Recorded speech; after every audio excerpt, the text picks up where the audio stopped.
5 seconds.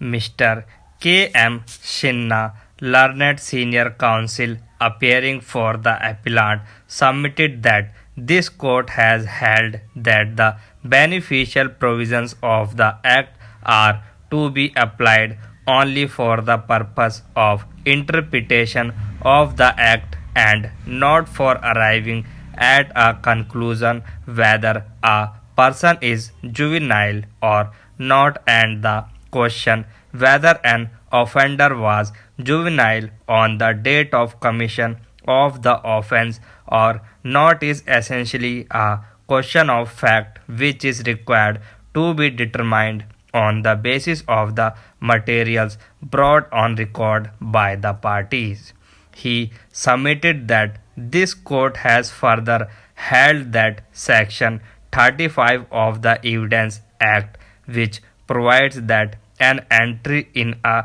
register maintained in the ordinary course of business by a public servant in discharge of his official duty or by any other person in performance of a duty especially enjoined by the law of the country will only apply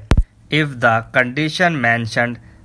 in Section 35 are fulfilled. He submitted that Section 35 of the Evidence Act could not be applied to the entry of date of birth of respondent number 1 in the school records produced on behalf of respondent number 1 before the trial court, and on the evidence as produced the trial court rightly held that the date of birth of the respondent number 1 cannot be believed to be 5/10/1998. He submitted that the trial court, after scrutinizing the evidence, has held that the evidence produced by respondent number 1 have been created for escaping conviction for a grave offense such as murder and was not believable, and by physical appearance respondent number 1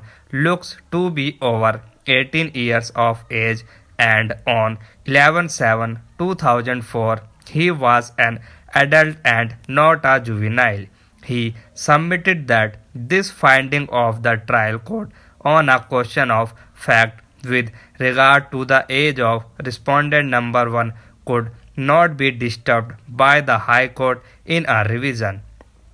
In support of this proposition, he relied on Sita Mani Rao versus State of UP 1986 for SCC 447, in which this court has held that the High Court, while exercising its jurisdiction under Articles 226 and 227 of the Constitution, should not interfere with a finding of fact of the inferior court or tribunal except where the finding was previous and not based on any material evidence or has resulted in manifest injustice. He submitted that in this decision this court has further taken the view that if the trial court came to a conclusion which was possible on the evidence, the